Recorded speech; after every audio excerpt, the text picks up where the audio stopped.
वसुदेवसुतं देवं कंसचानूरमर्दनं देवकी परमानन्दं कृष्णो वन्दे जगद्गुरुं श्रीकृष्णो वन्दे जगद्गुरुं. Pranams from Dr. R.J. Kalpana. Welcome to the study of the Bhagavad Gita. In this session, we will be studying Chapter 3, Karmayoga, the Yoga of Action, from Shloka 25 onwards. In Shloka 25, Krishna says, Arjuna, as the unwise act with attachment, so should the wise man, seeking maintenance of the world order, act without attachment.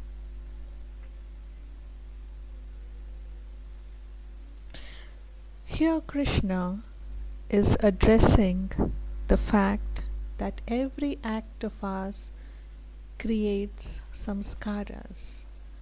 Every act of us results in creating more bondage and thereby keeping us chained to this world of matter, to the earth dimension.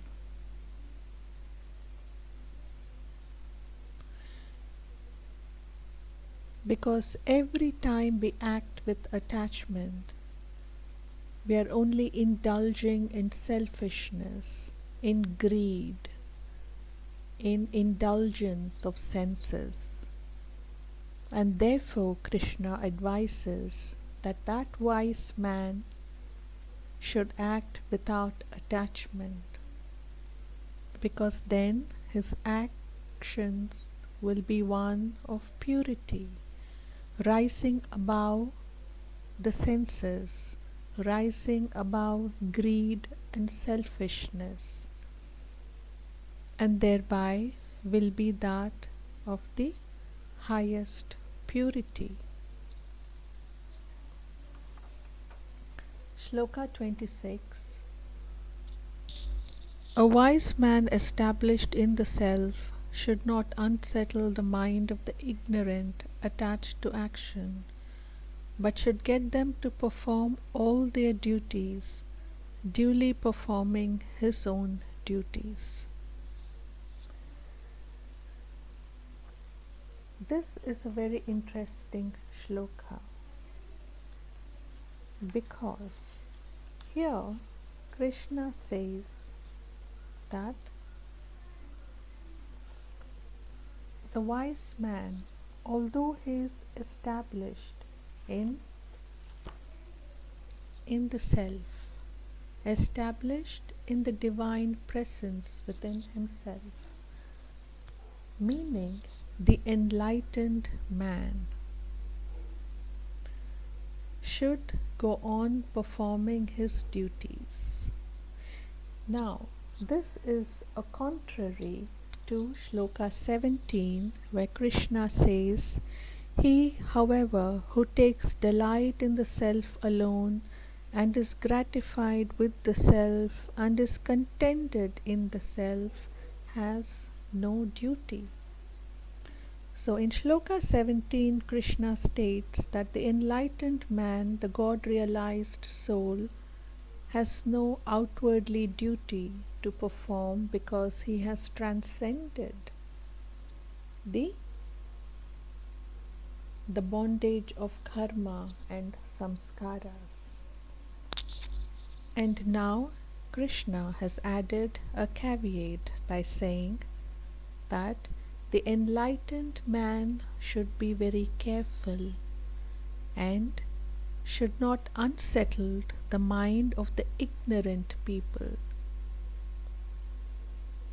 who are attached to their senses, who are attached to their desires, to their wishes, to their wants, and thereby go on generating actions and generating more samskaras. By not performing his duty, the enlightened man will set an incorrect standard, and therefore the enlightened person should not only perform his own duty, but while performing his duty, set an example and be an inspiration to others to perform their own duties in an unselfish, disinterested manner.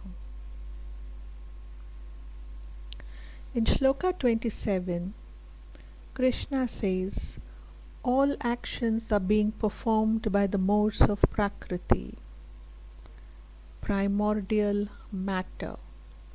The fool whose mind is deluded by egoism thinks I am the doer.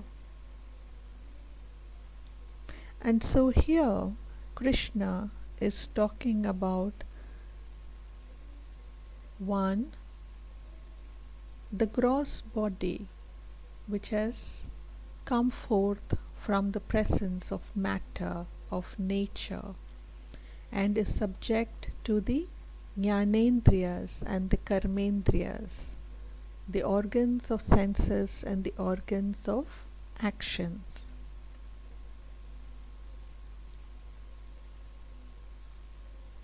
And consequently, they are controlled by the tendencies of nature, the sattvic, rajasic and tamasic tendencies. And so consequently,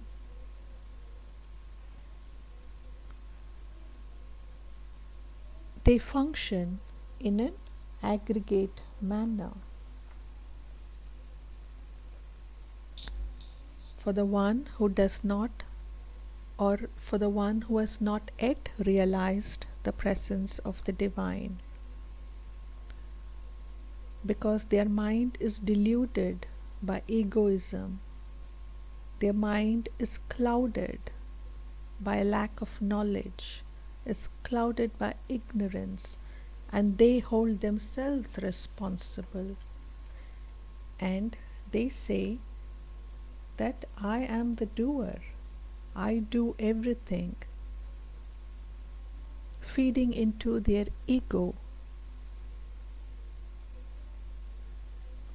And that is why action becomes the cause of bondage. And that is why, in order to undergo the bhog of those samskaras that he has generated by such selfish, egotistical actions, he has to go through the process of repeated births and deaths. Shloka 28. He, however, who has true insight into the respective spheres of gunas, the modes of Prakriti, and their actions, holding that it is the gunas in the shape of the senses, mind, that move among the gunas, the objects of perception, does not get attached to them, Arjuna.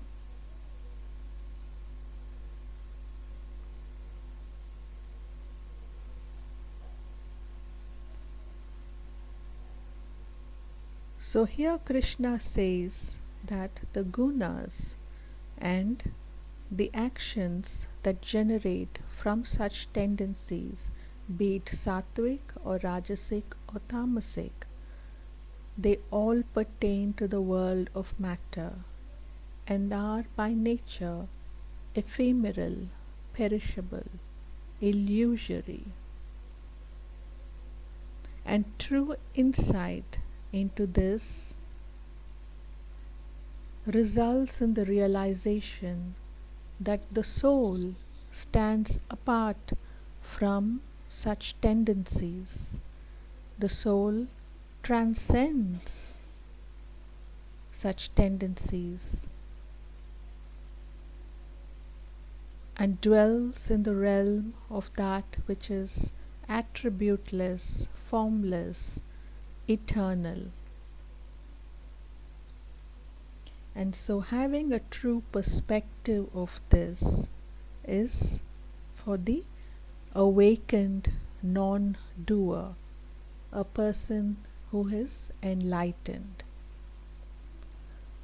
So here the distinction between the outlook of men attached to action and that of a jnana yogi.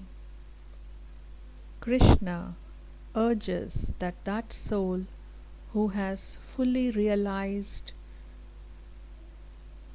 God or realized the divine should not unsettle the ignorant people who look up to him by not acting.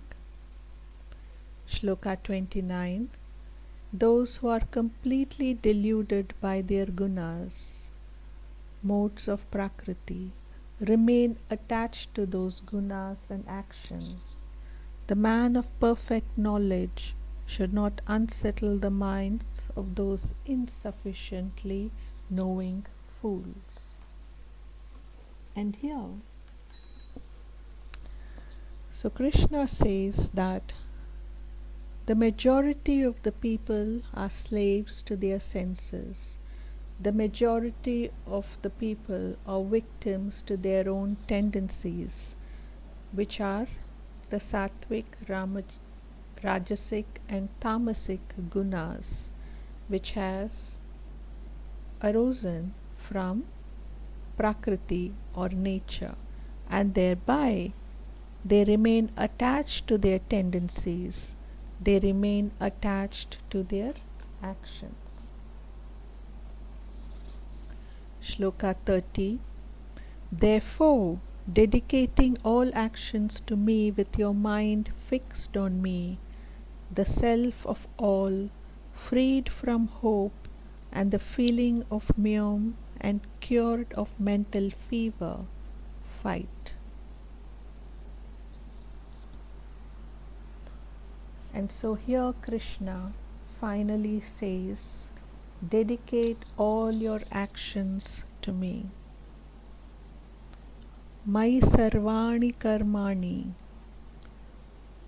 all your karmas, dedicate it to me. Keep your mind fixed on me, constant remembrance of the divine.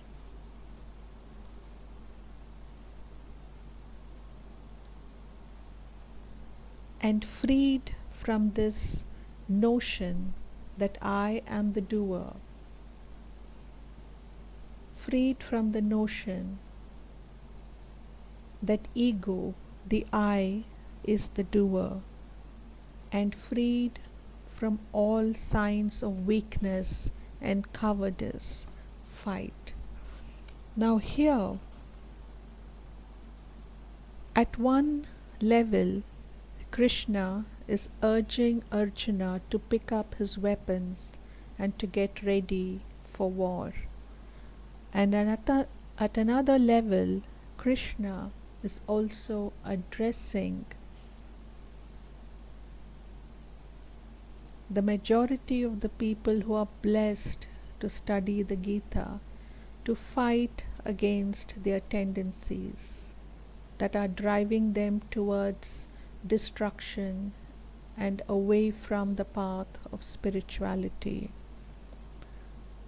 And so he says, he gives hope and he gives a very clear action plan by saying, dedicate everything to me, every one of your actions, dedicate it to Krishna, dedicate it to the divine, and remain in constant remembrance of the divine. God is not an hat we put upon only while we enter a temple or a puja room.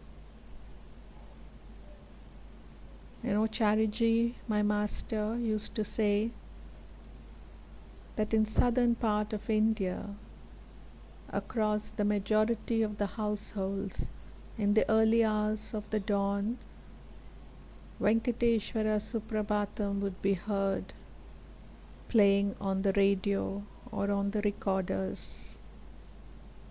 while everybody will be busy doing their own chores, morning chores, and getting ready for their day's activities.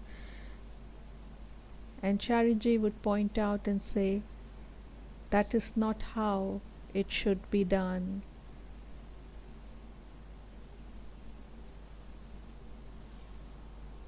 So keep the mind fixed on the divine, constant remembrance of the divine, and free ourselves from the concept of ego, because it is a higher power that guides us, nourishes us, sustains us.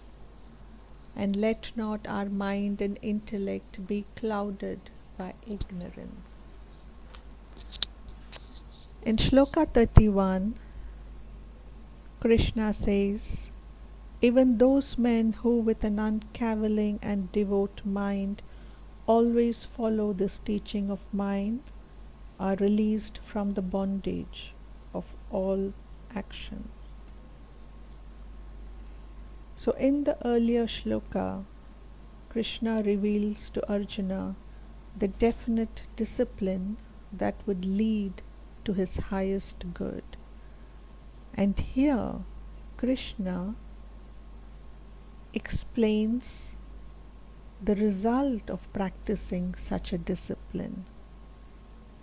Follow this teaching of mine and be released from the bondage of all actions, he says.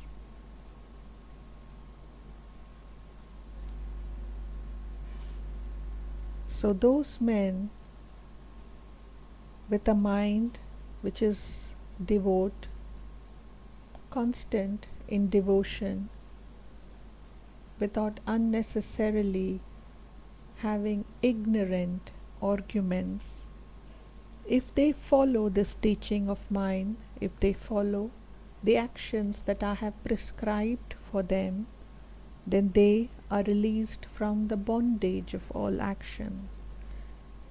Thereby they get liberated from the cycle of birth and death. Shloka 32.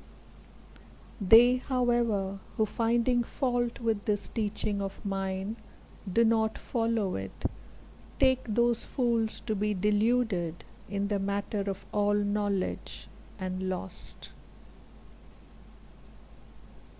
And those ignorant poor souls,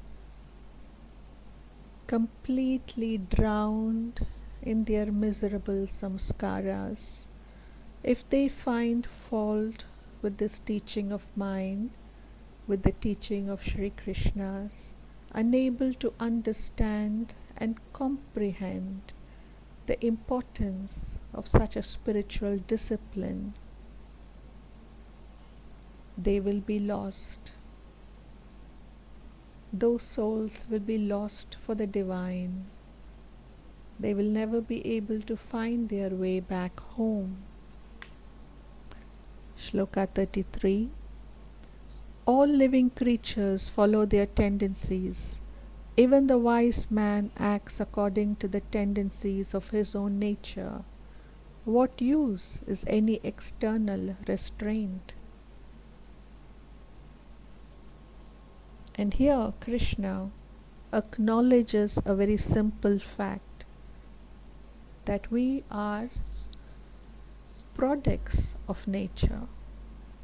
We are products of this earth dimension, and therefore we are slaves to our tendencies.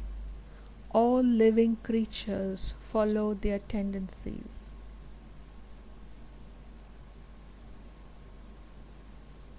The tendencies of animals is to fight and kill, hunt their prey. Even the wise man, even the enlightened man acts according to the tendencies of his own nature. The only difference being that such tendencies are sattvic. Such tendencies are pure and have a tinge of purity in their actions. And therefore Krishna asks, so what use is any external restraint? Because none can forcibly be pushed into action or inaction, because they are driven by their own natures to act, and therefore one can only attempt to free oneself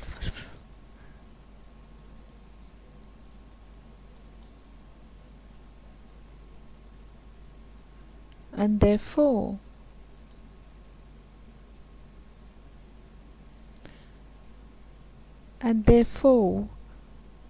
one can only attempt to free oneself from such bondage while continuing to perform actions, but in a disinterested manner. Shloka 34. Attraction and repulsion are rooted in all sense objects. Man should never allow himself to be swayed by them, because they are the two principal enemies standing in the way of his redemption. This is a very important shloka, because the root cause of all our samskaras is our likes and dislikes, our attractions and repulsions. We are constantly value judging people, incidents, even something as simple as we are sitting in a plane awaiting takeoff. We are watching people walk into their plane and we are constantly judging them. We are judging their luggage, we are judging their clothes, we are judging the manner in which they place their luggage in the overhead cabins. There is a constant attraction and repulsion, likes and dislikes that we indulge in. And therefore Krishna here says is that these are the two principal enemies that stand in the way of our redemption. Our ability to free ourselves from this bondage of actions, from our samskaras, is to stop expressing value judgments, to stop having any likes or dislikes, because they are all rooted in our senses, they are all rooted in our egos. And therefore Krishna says man should never allow himself to be swayed by them. Giving way to attraction and repulsion due to ignorance, and regarding the transient enjoyments of the pleasures, man strays away from the path leading to spiritual bliss. Shloka 35. Shreyan swadharmo vigunaha paradharmat swanushtitat swadharme nidhanam shreyas paradharmo bhayavaha.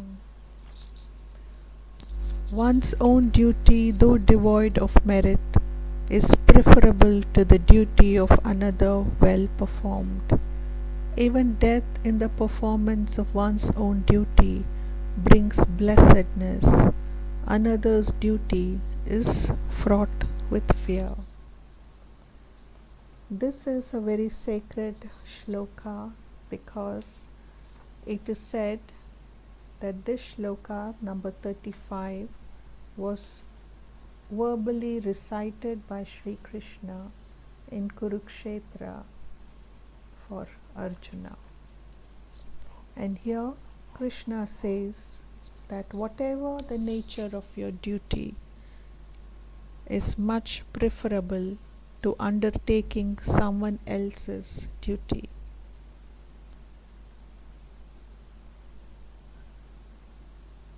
So whatever your duty might be, whether that of a brahmacharya or a vanaprastha or a sannyasa, whether that of a brahmin or a shudra, it doesn't matter. Whatever duty we have been ordained to perform, we undertake to perform it to the best of our abilities, without any attachment to the results. And it is a far, far better thing that we can do, rather than be envious of someone else's duties. Because performing our own duties brings us a rare grace, a certain blessedness from the divine. Shloka 36. Arjuna said, "Now impelled by what, Krishna, does this man commit sin, even involuntarily, as though driven by force?"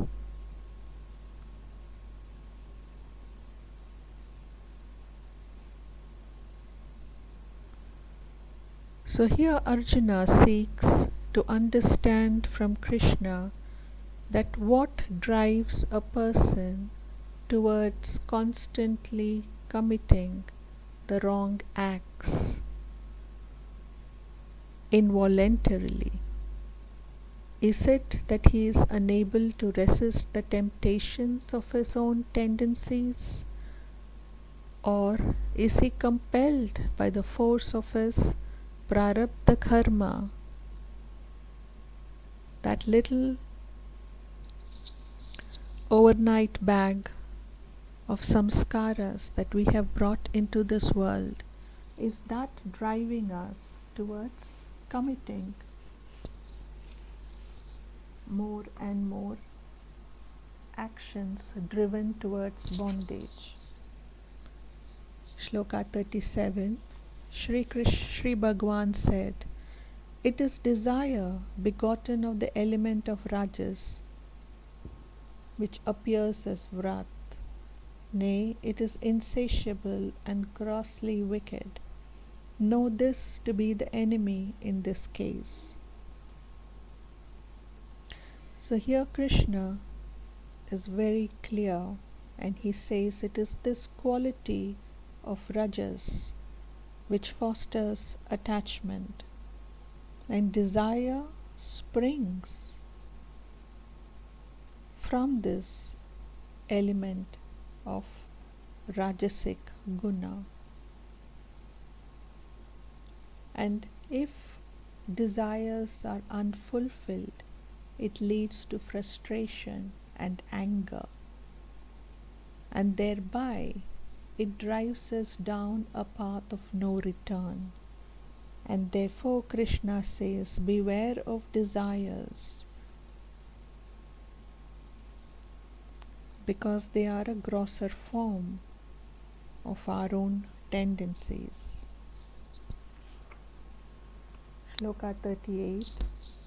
As a flame is covered by smoke, mirror by dirt, and embryo by the amnion, so is knowledge covered by desire. So here Krishna gives the analogy that the divine light is covered by the ignorance of desire. All the impurities and the complexities that desires and past samskaras and ignorance is all shading and covering the divine light from being perceived by us. Shloka 39. And Arjuna, knowledge stands covered by this eternal enemy of the wise known as desire, which is insatiable like fire. And here Krishna, out of his infinite compassion, acknowledges that desires are insatiable, they are constant, they want more. Fulfill one desire, 10 more prop up in its stead. So they are insatiable, and thereby that divine light stands shrouded by this enemy called desire. Shloka 40. The senses, the mind and the intellect are declared to be its seat, screening the light of truth through these. Desire deludes the embodied soul.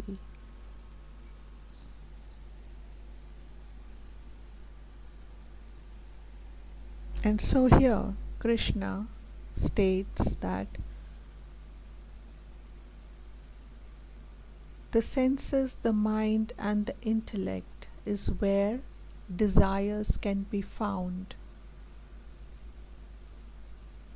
Desires of the senses, desires of the mind, desires of the intellect. So it is here that desires can be found, and it sits screening the light of the divine from being perceived by us. Shloka 41. Therefore, Arjuna, you must first control your senses and then kill this evil thing which obstructs jnana, knowledge of the Absolute or Nirguna Brahma, and Vijnana, knowledge of the Sakhara, Saguna Brahma, or the manifested divinity. And so here Krishna states that disciplining the senses, controlling the senses is the first step towards understanding the knowledge of Nirguna Brahman and Saguna Brahman. And here in Shloka 41, Krishna introduces this concept of Jnana Vijnana Yoga, which we will see shortly in chapter 4. But he is introducing it to us here in Shloka 41 by saying that control your senses and kill your desires. Thereby you might gain access to the knowledge of the unmanifested reality and the manifested divinity. In Shloka 42, Krishna says, the senses are said to be greater than the body, but greater than the senses is the mind. Greater than the mind is the intellect. And what is greater than the intellect? It is the self.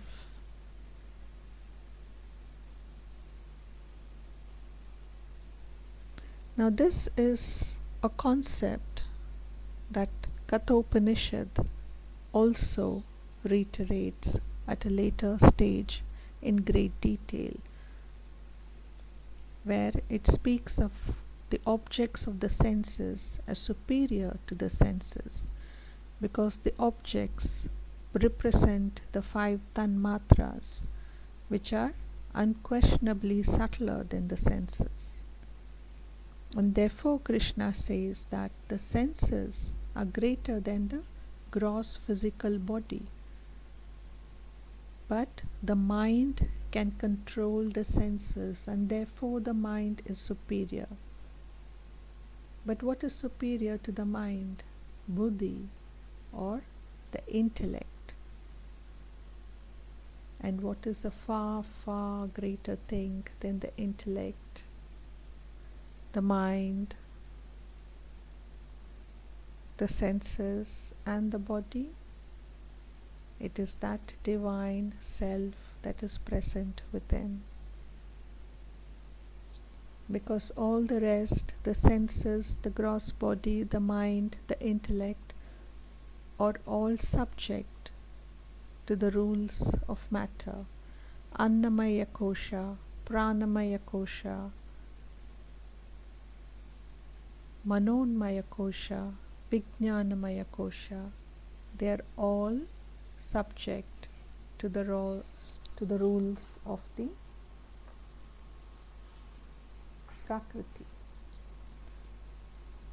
So now we come to the last shloka of this chapter, shloka 43. Thus Arjuna, knowing that which is higher than the intellect and subduing the mind by reason, kill this enemy in the form of desire that is hard to overcome. And so Krishna says that now I have given you the information, I have given you the knowledge that it is that divine presence within you which is the most important thing, which is the only knowledge that is worth having, as we saw in chapter 2, Sankhya Yoga, the yoga of knowledge.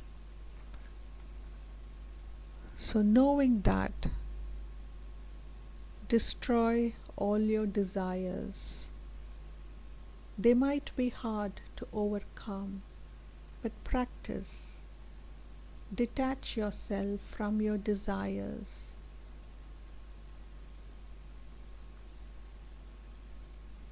Live a life of simplicity and be in tune with nature. Have no desires. Your needs will be met. Our needs to eat, our needs for food, to keep body and soul together until such time as we can attain the goal of merger with the divine, our need for some clothes to wear, our need for a roof over our head. All the rest are but desires.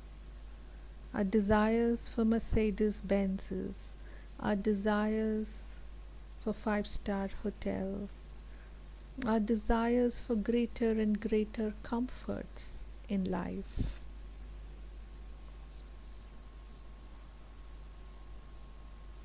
Desire by itself has no inherent power of its own, because it derives its strength from the sense pleasures, the intellect, the ego, the mind, and therefore it is considered to be very powerful and very hard to overcome. But for those on the path of spirituality, that is the first step they need to take. And so we come to the end of this session. Om Tatsaditti Shrimad Bhagavad Gita Su Upanishadsu Brahma Vidyayan Yoga Shastre Shri Krishna Arjuna Samvade Karmayoga Nama Tritiyodhyayaha. Thus in the Upanishad, sung by the Lord, the science of Brahma, the scripture of Yoga, the dialogue between Shri Krishna and Arjuna, ends the 3rd chapter entitled Karmayoga, or the Yoga of Action. Om Yoga योगेशो सच्चिदानन्दो वासुदेवो रजप्रियं धर्मसंस्थापकं वीरं कृष्णो वन्दे जगद्गुरुं श्रीकृष्णो वन्दे जगद्गुरुम् ॐ श्रीकृष्णार्पणमस्तु।